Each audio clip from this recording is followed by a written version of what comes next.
Finding one's true self is not something that just happens by itself. There are certain circumstances and elements that play a role in our coming to know ourselves. As we become older, we are inevitably forced to go through a lot of unfavorable experiences in our lives. These kinds of experiences force you to learn more about who you are. The following list includes various factors, each of which is followed by a full explanation.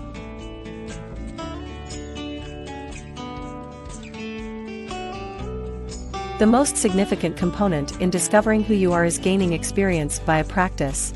Many times, you may have imagined that you would behave in a particular manner when confronted with specific scenarios, but when you are actually confronted with the scenario, you react in a different way, which may be completely different from what you had thought you would do.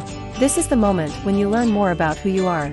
Even though you think a certain way, the way you act in real life is very different. This is due to the fact that we do not want to acknowledge the reality of the issue until we confront it. The most crucial thing is that we do not actively seek out practical experiences that can reveal us who we are and how we can improve ourselves.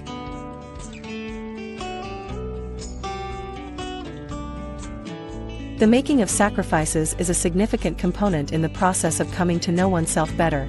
There comes a time in our lives when we are confronted with a decision that is uniquely ours. It is not the case that we are bad people if we do not choose to sacrifice, nor is it the case that we are good people if we do choose to sacrifice. You are free to choose whoever you want because it is an entirely personal decision. Some people could have the desire to make a sacrifice, which might bring them to the realization that they already are making a sacrifice in nature.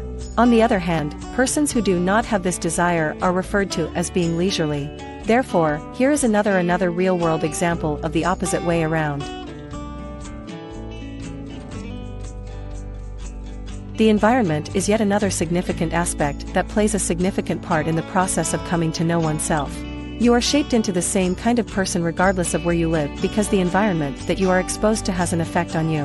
When you are in an atmosphere that is positive, you have a tendency to discover that you are a person who has a positive attitude, and when you are in an environment that is negative, you have a tendency to learn that you are a person who has a negative outlook. Therefore, the identification of the environmental factor is a fleeting one. On the other hand, if continually surround yourself with negativity, you will eventually turn out to be a negative person yourself.